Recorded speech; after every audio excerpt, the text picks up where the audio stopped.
So, picking back up on the second half of our section on social exchange.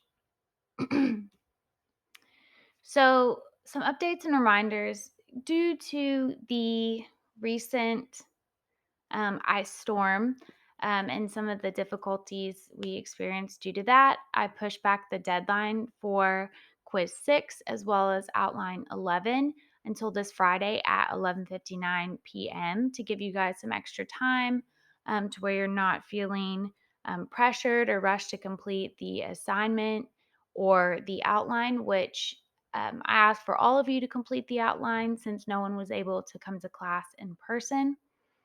The outline 12, so the outline for this week will be due at Sunday. And again, that's just to push it back a little bit to give you, a little bit of extra time so that you're not submitting everything all at once. And quiz 6 is also due this Friday at 11:59 p.m. And so I kept that where it is, but and for the sake of, like, just getting us caught up, where we're not just, like, playing catch up for the rest of the semester, I went ahead and made it due this Friday, but I made it so that you could have 2 attempts to take the quiz, and it will automatically accept your highest score, and so that should, even though I'm not pushing back the due date on that, um, you it hopefully will provide a little bit of stress relief because you'll have that extra opportunity to take the quiz so that even though it's not pushed back, you still have a little bit of leeway to kind of see what you did wrong, think about how you might answer that question differently, and and then make sure to do the assigned reading and watch the supplementary videos. The assigned reading for this week, in my memory, it was a little bit shorter than it actually is, but it's not a very long reading. It's fairly short, but um, at least short for me, from my perspective. And I know some of you might look at that and be a little intimidated, but I think it's like maybe like 7 pages, 8 pages. Um, but it's a really quick, easy read. Like, I specifically chose it because it's such an easy read, especially the review part as they're talking about the background and what they did and what they found. I thought it was really interesting, a really easy read, and it kept me engaged as I was reading it. It wasn't very complicated. That journal specifically has pieces that are written to be accessible to a wider audience. So it's an easy read. It's not super dense. I think it's really easy to get through and really easy to explain what you just read and say, okay, this is what this is the background, this is what they did, and here's what they found. So I think it's a really fun and easy read, and that will be helpful for your quiz 6, which again is due Friday, but you will have 2 attempts to complete it. So, Um, in social exchange, there is a pretty heavy focus on things like power and dependence. Again, particularly considering these relationships where people are gaining reward, avoiding cost, but there's always some level of cost and reward in any given exchange. So, something like power and dependence are um, very important topics in terms of, or for social exchange theorists, they're interested in how power and dependence operate in these relationships. So, from a social exchange perspective, power refers to the probability that one actor within a social relationship will be in a position to carry out their own will despite resistance. And so, specifically, which we'll get into some examples in terms of some examples of power and dependence and what that might look like and how they're related. Um, but power and within social exchange, power often comes from dependence. So, dependence in terms of like maybe that person is the only place you can get this particular resource, or it's you don't have any alternative partners to get a highly valued resource. Either way, you're more dependent on that person than they are on you. Or either way, they essentially have more like leverage within that exchange than you do, and because of that dependence, they for have more power in the exchange relationship to carry out their own will, to essentially get what they want out of the exchange, for better or for worse. Or maybe they don't necessarily enact that power, but it's still there. And the knowledge and awareness of that certainly influences the quality, um, consistency, and the types of exchanges that are occurring. Like, even, someone doesn't abuse their position of power, but because you know that they do have more power than you, you're more likely to, um, say, give in to particular requests. You might be more likely to give more uh, to the relationship that you would otherwise be willing to do, um, and so on and so forth. So even the existence of that power, whether or not the person uses it or misuses it in some way, certainly influences the nature of those exchanges. So some characteristics. So one is specifically focusing on supply. An individual is able to exercise power over others when he or she alone is available to supply needed rewards to them. So, and again, this is specifically, eh, you can expand it to multiple people, but most often we're just using the example of a dyad, so between two people. But here I use the example of these different Apple products because essentially, like, if you have an iPhone, which pretty much everyone does, or most people have iPhones, um, or you have a MacBook or whatever the case may be, there's not really a lot of alternatives. So this particular company is able to exercise power because they're the ones who have control over the supply of these rewards. Um, and rewards, again, it's not necessarily you're rewarded for something, but a reward in terms of it's something that's valued. You value it in some way. So, there was a lot of pushback when they removed the headphone jack. But if you want an iPhone, you basically just have to get over it and deal with it and either buy something else so that you can use your existing headphones or buy new headphones, um, so that you can listen to music without a headphone jack, but now you have to charge those, um and so not even power in terms of like money and having to purchase different products, because even if you're like, "Okay, I'm done with this. I'm done with Apple," you still have to purchase another product from another company. But let's say you purchase the little, adapter cords that you can listen with your old headphones. You can use your old headphones to listen to music and, without the headphone jack. Um, or maybe better yet, you spend money to do that, or um, you get the ones that are cordless, whether they're from Apple or not, um, they now have the power over your time because now you have to spend time and your resources to charge them and keep up with them, and they're a lot more difficult to keep up with. They're a lot easier to lose or to drop or to break. And again, you have to charge them. So it's power over not just your money, but also your time. And so, there's been talks lately of uh, Apple changing different the ways in which we charge our phones. I think it's going to be, I forget what it's called, but like the magnet they use for like an Apple Watch. There's been talks about that. I don't really know. I don't keep up with that. But again, so like all of our old products, all of our old chargers will no longer work. And so we have to get rid of them or store them in our junk drawer, whatever the case may be. But because it's the only place where we can get these resources, we're kind of beholden to whatever decisions they make, and they can enact their will over us because they're really the only place we can get these resources, and not just like these individual resources, but just the phone in and of itself, and its convenience in our life. Um, Also means that we don't really have a lot of alternatives. And so the choice isn't necessarily up to us in a lot of these situations. Our time and our money and our resources aren't necessarily um, entirely ours. We're not in full control over them, so to speak. Because, if you want to charge if your phone breaks and you can get a new one, if you want to charge it, you have to make sure that you have the appropriate products.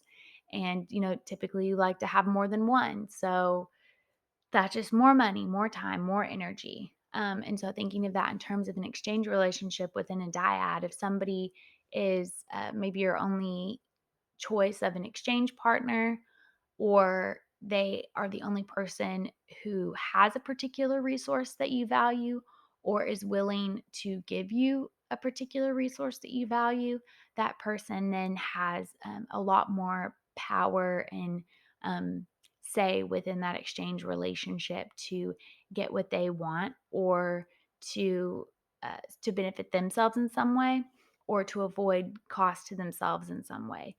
So they have a lot more power within that relationship because of your dependence, and vice versa, of course.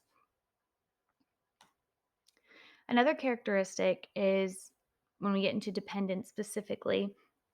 So, if the others are unable to receive the benefits from another source, and if they are unable to offer rewards to the individual, they become dependent on the individual.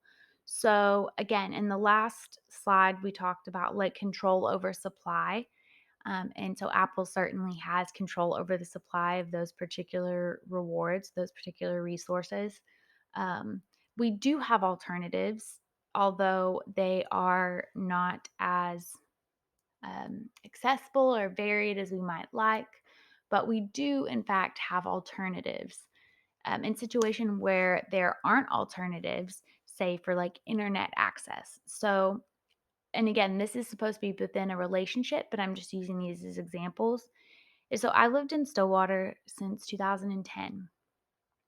And in that time, there, for the most part, is one company that supplies internet. Now, like AT&T has internet as well. They also supply internet service, but it's only to limited areas. It really hasn't expanded much since it debuted, and it's very limited. So essentially, everybody has to get this one particular company. We have to use this one particular company because it's pretty much the only one that exists in the area that is relatively reliable.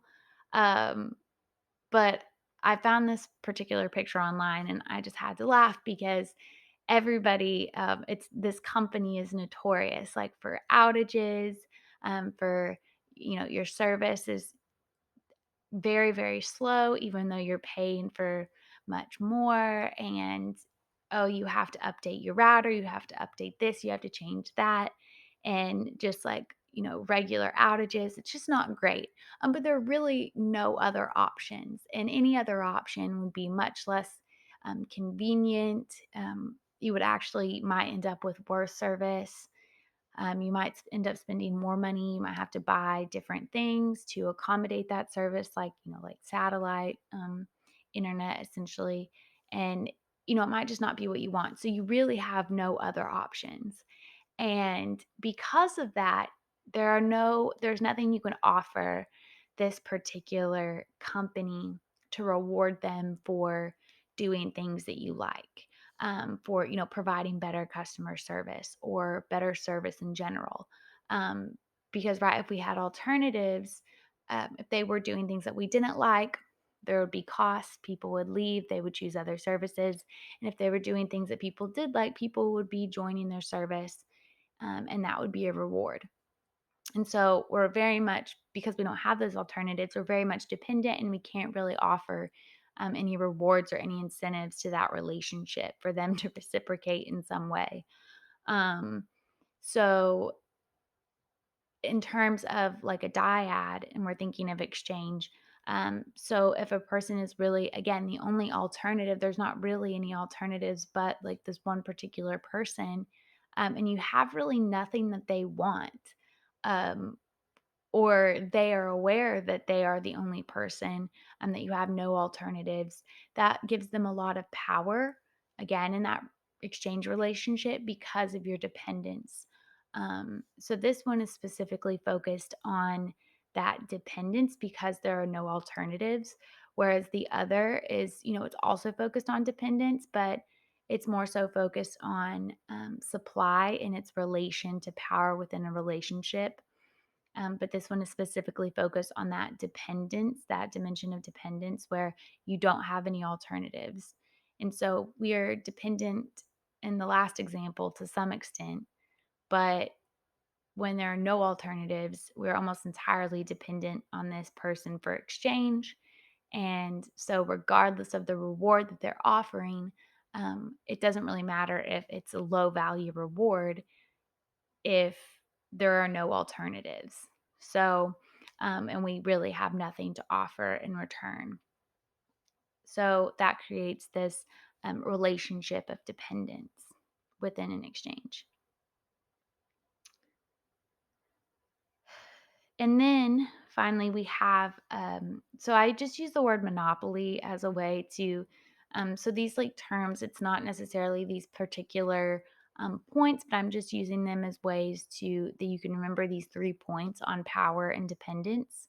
So, specifically in regards to power, it results from an unequal exchange stemming from an individual's or group's monopoly over a desired resource. So these three dimensions that we've discussed kind of look very similar. But the first one is in there's a highly valued resource, and there may or may not be other alternatives. But even if there are, one person has like the best, the highest valued reward or resource. And so because of that, there's they're in control of the supply of what you most value. The other one is there are, little to no alternatives. And it's, the value of the reward or the resource is not very important. What's important is that there are a few alternatives. But this one specifically, why I use the term monopoly is that power. So when there are few alternatives, there's this dependence.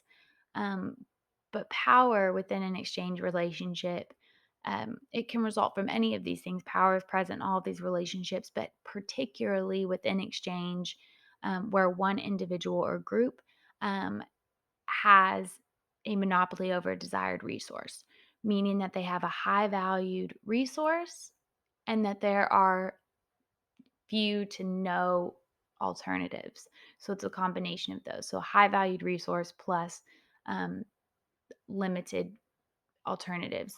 And so I use the example here. It's an academic example. So it says, like, before grad school, people want to research whatever they want. As a grad student, they're saying, I'm going to research whatever my professor wants because, right, you're just trying to get a good grade. You're just trying to graduate. You just want to make everyone happy so you can, get out and start your career. And then, if you go into academia and you're an assistant professor, so before tenure, you say, I'm going to research whatever my tenure committee wants, right? Because you're still looking for their approval. Um, they are the only, this is the high valued resource. Tenure at this institution is a highly valued resource, and they are the only people who can supply it. Um, and so I'm going to do whatever I have to do, research whatever they want, what will make them happy, what will make them more likely to promote me to a tenured professor. Tenured professors then say, I'm going to research whatever my grant committee wants because, typically once professors are tenured, they don't teach as much for a variety of reasons. But one is that if you're working on like a grant, particularly a bigger grant that essentially like buys you out of teaching, not always, but in some cases.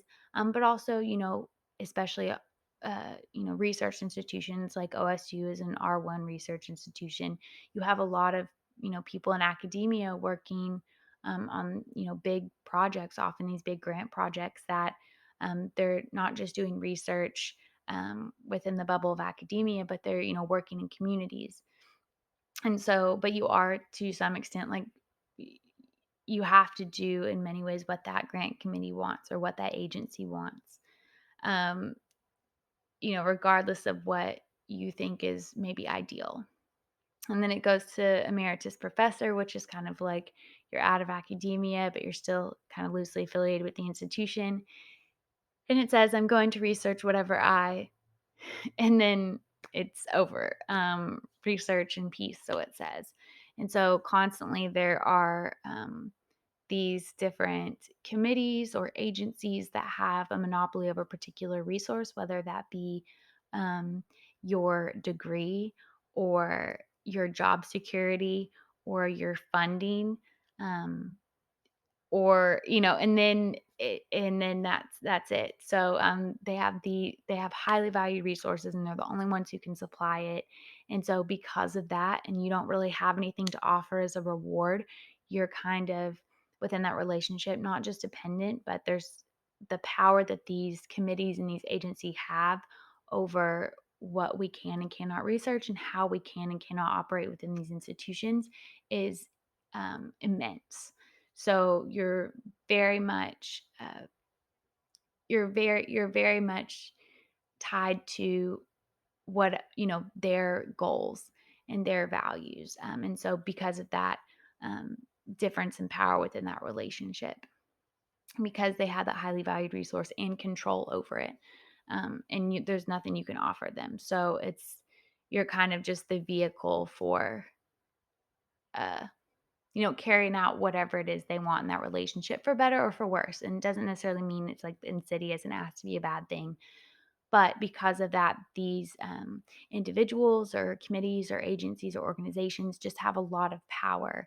Um, and that's something that, is often talked about. We try to control for it, but it's difficult because there's this, large power difference within these relationships. And when in a dyad between two people, that's when someone, has a highly valued resource and they're the only person who can provide it. It creates this, you know, very complex power dynamic where one person has a lot of power over another because the other person has nothing to really offer um, the other person in terms of rewards. I mean, they can reward them in a variety of different ways.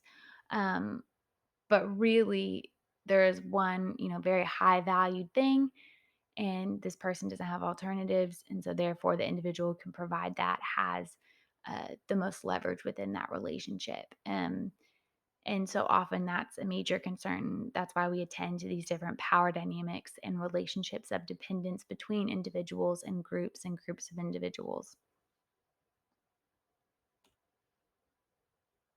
And so that brings us to comparison levels. So, social exchange includes both the notion of a relationship and some notion of a shared obligation in which both parties perceive responsibilities to each other. So, there are two comparison standards to differentiate between relationship satisfaction and relationship stability. So, the first is called a comparison level. And these names are a little confusing, but so the first, and again, um, these are comparison standards to differentiate between relationship satisfaction and relationship stability. So one of these standards is called comparison level, and it is a standard representing what people feel they should receive in the way of rewards and costs from a particular relationship. It is the standard by which an outcome seems to satisfy the individual. And so, some characteristics of what we call the comparison level. It's the lowest level of reward acceptable for the person, and the main factor determining satisfaction in an exchange relationship. So, when we talk about the comparison level, we're specifically talking about um, what is the lowest level of reward that's acceptable for the person? What is the standard by which an outcome seems to satisfy an individual? So what's the least amount that you're willing to accept for like within a particular relationship? Whether that's with you and another person, you with another group, between groups, between organizations, what's the lowest level of what you're willing to accept in order to be satisfied? Like, okay, this isn't ideal, but um, you know, I'll stick with it until it reaches a particular point, and then it's not really worth it to me anymore. You're not really getting anything out of it. Um, so, what's kind of that lowest level that you're willing to accept? That's what we refer to as the comparison level. And then the second standard is the what's called the comparison level for alternatives. So the comparison level for alternatives is the lowest level of relational rewards a person is willing to accept given available rewards from alternative relationships or being alone.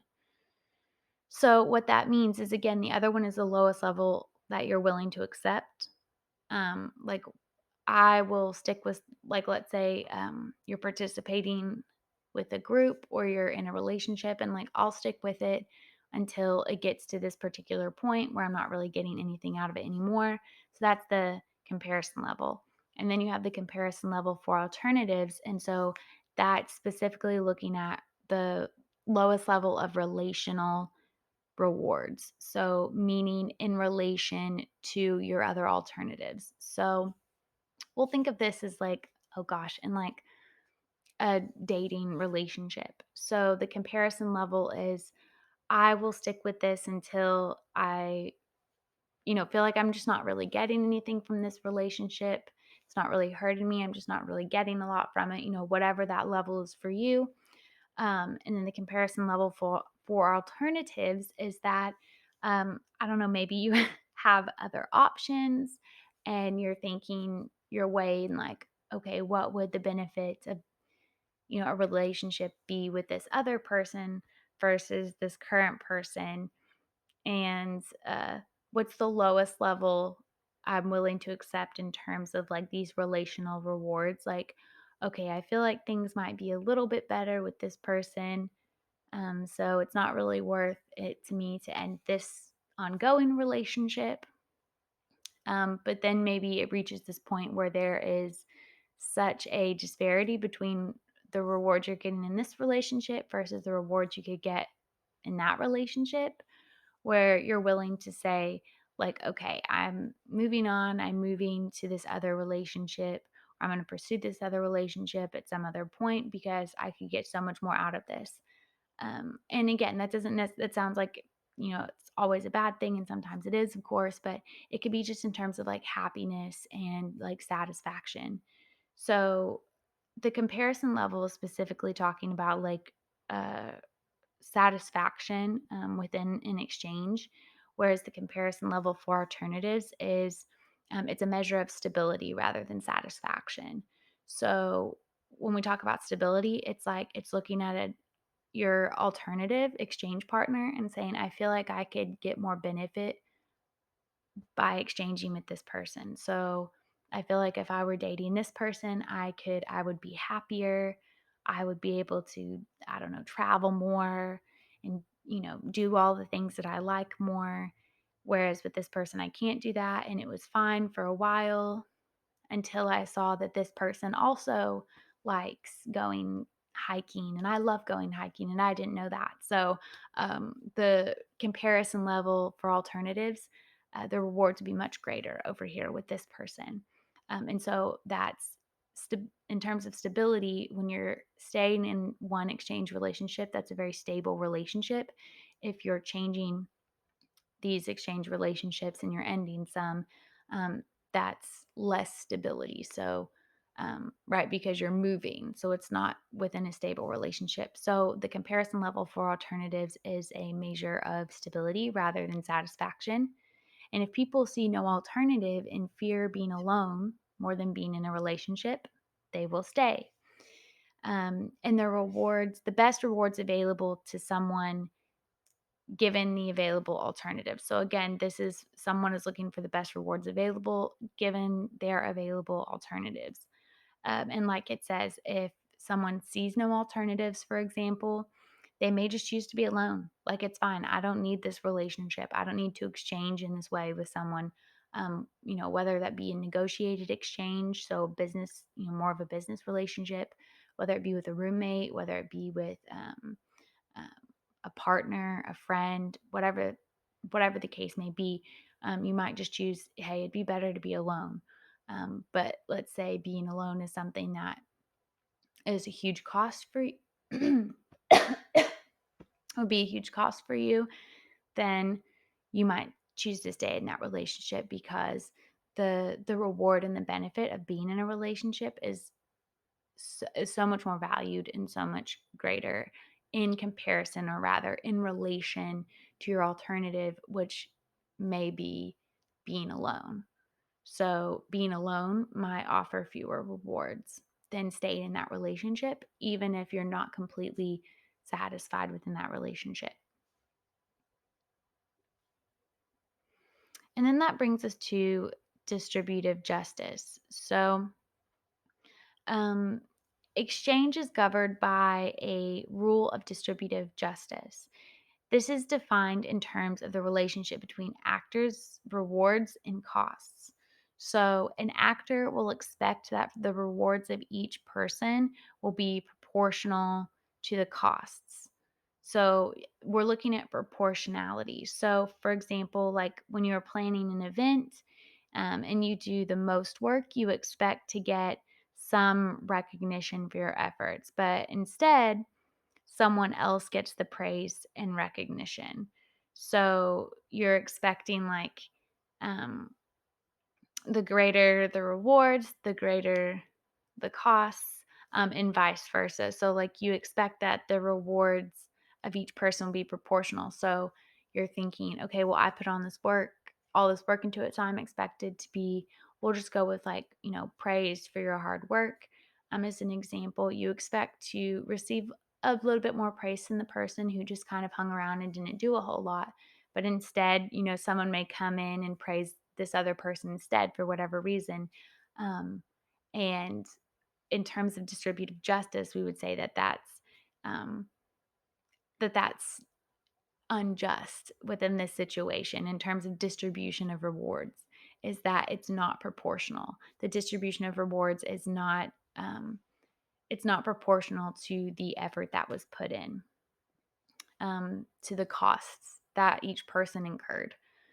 And the second is that and the net rewards or the profits of each person will be proportional to their individual investments. So the greater the investments, the greater you will profit.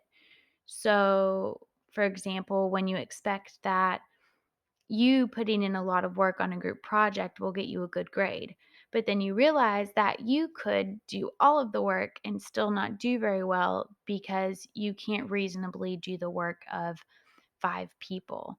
So, thinking of that in terms of like you could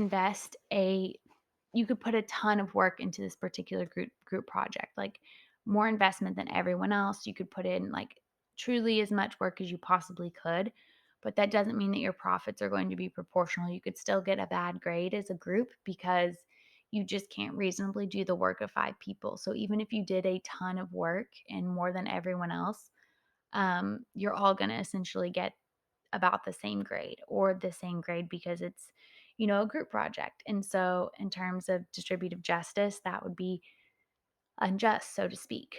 But when we're thinking of distributive justice, where these are kind of the assumptions. So the assumption is that the more costs you incur, the greater the reward, and the greater the investment, the greater the profits. But this, of course, isn't always the case. But when we look at distributive justice, we're looking at what sorts of exchange relationships foster distributive justice. So, following these particular assumptions, and what conditions uh, make these assumptions um, more difficult to adhere to or to reach.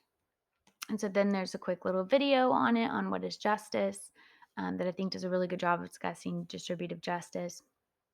So, highly recommend that. And then that brings us to fairness. So, fairness is conceptualized as distributive justice and is produced when costs are proportional with rewards. So, some characteristics of fairness. So, we look at things like distributive justice and we kind of put it all together and call it fairness. So, fairness within a relationship, within an exchange relationship. So, some characteristics. So, norms of fair exchange um, to regulate exchange behavior. So, we think of like norms within any relationship. We've talked about that throughout the semester. Norms within any given situation, within get with particular resources within particular contexts between particular people. There are different norms of fair exchange and what that means, and they differ across situations. And then issues of power distribution constrain the emergence and employment of fairness norms. And because of this, the possibility for actors' subjective perceptions of fairness ultimately led to the inclusion of other emotions, both positive and negative. So, one example I thought of here to discuss fairness just in general. And so, like when one person has more resources, more alternatives, higher quality resources, fewer costs, etc., people maybe they try to start to, try to balance the scales of fairness, so to speak. So, for example, if you are like carpooling with a group of people and one of them has, a nicer car, they have more room, perhaps they have more income to spend on gas and maintenance, and they have more so than other members of the group. Well, you might start to expect that that person should drive more often than others because they have more to give and it's less of a cost to them. Um, Despite the fact that this wasn't the rules of the agreement, um, you still might have these expectations because of these different, when we think these assumptions of distributive justice, these norms of fairness and exchange. Um, but as a result, like issues such as this undermine the practice of fairness norms. So even if there are certain norms of fairness within exchange, we could violate these in turn to essentially balance the scales because of those assumptions of distributive justice. When we see that there's some sort of imbalance, we see that's not fair, even if it is technically fair within this exchange. This is what was maybe agreed upon either explicitly or otherwise. But to adhere to those assumptions of distributive justice, we might kind of violate those norms of fairness. Um, so keeping those in mind and how they might not always necessarily line up in terms of what's fair versus what is just in terms of the situation and the distribution of rewards. And so I think this is a really good video on it. It's um, Crash Course Psychology, and it talks about aggression versus altruism. And altruism is something that we'll discuss a little bit next time in terms of when we think of cost and rewards. Well, what sorts of things might encourage altruism, or is there room for altruism in exchange? Meaning that someone is acting uh, completely with selflessly. They're being selfless um, and completely for the benefit of others. Is there room for that? And what sorts of factors might promote that? How might we conceptualize altruism to make room for it? And what does that look like? And what does that look like when we consider these norms of fairness versus these assumptions of distributive justice? So, some things to consider before we meet again later this week. But other than that, I hope you all have a great week. And just let me know if you have any questions or concerns about the upcoming assignment due dates. Thanks.